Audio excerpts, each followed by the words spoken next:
আমি এসে হাইলা হাইলা হুয়া হুয়া করলাম, যার সাথে মাহিদিল গোজ বিডি ইমরান মিথ্যাবাদী। সো গাইস আমি আবারও বলছি বিডি ইমরান মিথ্যাবাদী। ও হচ্ছে 1 নম্বরে মিথ্যা কথা বলছে আমার এগেইনস্টে। যা আমি সমস্ত কন্ট্রোভার্সি বন্ধ হয়ে গেছিলাম, এবার আমি আসল সত্যি তুলে ধরতে লাইভে চলে এসেছি গাইস। এত মিথ্যা কথা।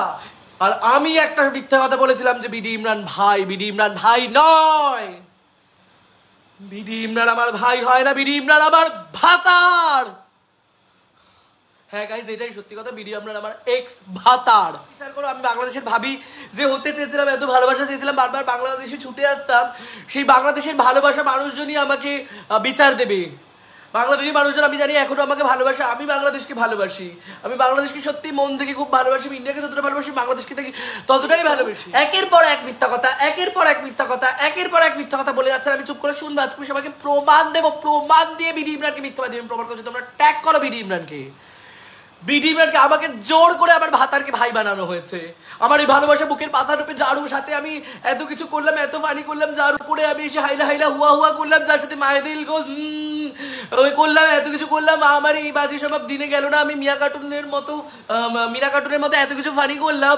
তারপরে এত কিছু করার পরে সেই ভাতার, যেই ভাতারের সাথে আমি চিনিমিনি খেললাম, হুতু করলাম, আমি এরকম করে করলাম, মানে অনেক কিছু করলাম, পোলারে দিয়ে অপরাধিক প্রে, তার এত কিছু করার পর আমাকে জানানো হলো, বলা হলো যে আমার ভাতারকে যার সাথে তুমি মানে ভালোবাসো তাকে বলতে হবে ভাই।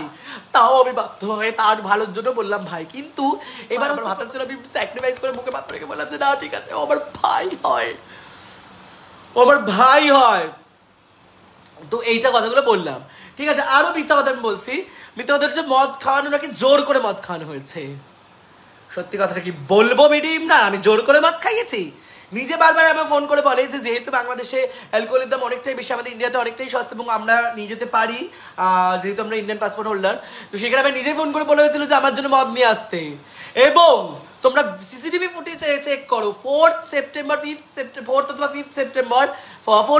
সম্ভবত ঢাকা রিজেন্সিতে তোমাদের ওখানে যে বারটা আছে, বিডি ইমরান আমার সাথে গিয়ে মদকে উল্টে পড়েছিল, যেখানে আমি করে লিটিল বিট খাচ্ছিলাম,